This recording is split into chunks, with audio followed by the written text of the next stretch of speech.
तीनों घटनाओं से ही मतलब मुझे लगता है कि हमारा देश किस तरफ जा रहा है। एक तरफ हम मतलब विश्व की चौथी सबसे बड़ी अर्थव्यवस्था बन चुके हैं, और हुँ, दूसरी तरफ स्वास्थ्य जैसी महत्वपूर्ण जो हमारा विभाग है वो इस तरीके से काम कर रहा है कि मतलब जनता की जान की कोई परवाह नहीं है। हुँ, ठीक है, अगर प्राइवेट हॉस्पिटल्स में चले जाएं तो प्राइवेट हॉस्पिटल्स बड़े बड़े बिल बना करके लोगों को पूरी तरीके से फाइनेंशियली स्ट्रेस में डाल देंगे। हुँ, ठीक है, कई बार ऐसी घटनाएं भी देखने को मिली है कि जहां पे कोई व्यक्ति मृत है लेकिन उसको दो दो तीन तीन दिन तक वेंटिलेटर पे रखे हुए हैं क्योंकि बिल बनाना है।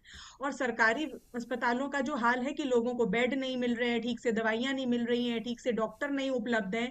तो मानवीय मूल्यों का पूरी तरीके से हास हो चुका है। डॉक्टर एक ऐसा मतलब पेशा है जो लोग बड़ा इज्जत करते हैं, सम्मान देखते हैं, मतलब एक कहते हैं कि भगवान का दूसरा रूप कहते हैं। लोग बड़ी आशा के साथ डॉक्टर्स के पास पहुंचते हैं कि हुँ, ये हमको बचा लेंगे। हुँ, ठीक है, वो हमको समझाएंगे दिखाएंगे, लेकिन डॉक्टर अपनी जिम्मेदारी से पीछे हट चुके। सिर्फ पैसा कमाना है, लोगों की जान की परवाह, लोगों को सही इलाज देना, ये कोई शायद मतलब मुझे लगता है कि जो वो शपथ लेते हैं वो सारी शपथ भूल करके सिर्फ पैसा हुँ, पैसा कमाना बिल्कुल जायज है और कमाना भी चाहिए। हर एक व्यक्ति आगे बढ़ना चाहता है, लेकिन उसकी कॉस्ट क्या है?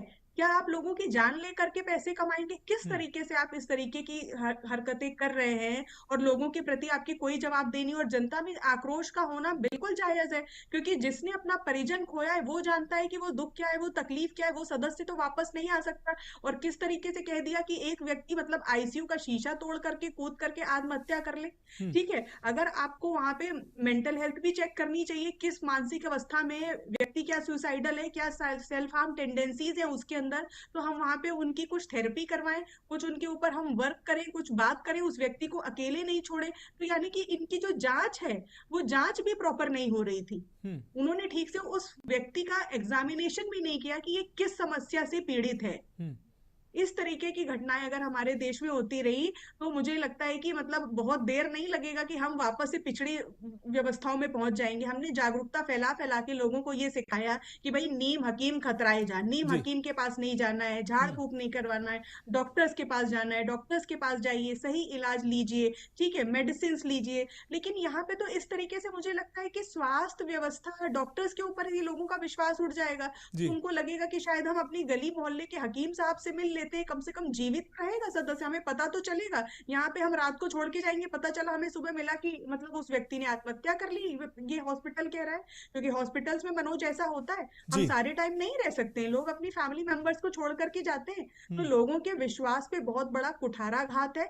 डॉक्टर्स को अपनी जिम्मेदारी समझनी चाहिए और साथ ही साथ कड़े नियम भी बनाने चाहिए। सरकार को यहाँ पे देखना चाहिए कि जो भी लोग इस तरीके की घटनाओं में बिल्कुल। संलिप्त पाए जाएं, उनका चाहे लाइसेंस रद्द करें, चाहे उनको आगे सर्विस में ना रहने दें। जब तक कड़ी कार्रवाई नहीं होगी तब तक लोगों में भय नहीं आएगा कि जनता की जान से खिलवाड़ नहीं करना है। अगर आप इलाज नहीं कर सकते, अगर आप इक्विप्ड नहीं है, तो दूसरे हॉस्पिटल को रेफर कर दीजिए, दूसरे डॉक्टर को रेफर कर दीजिए।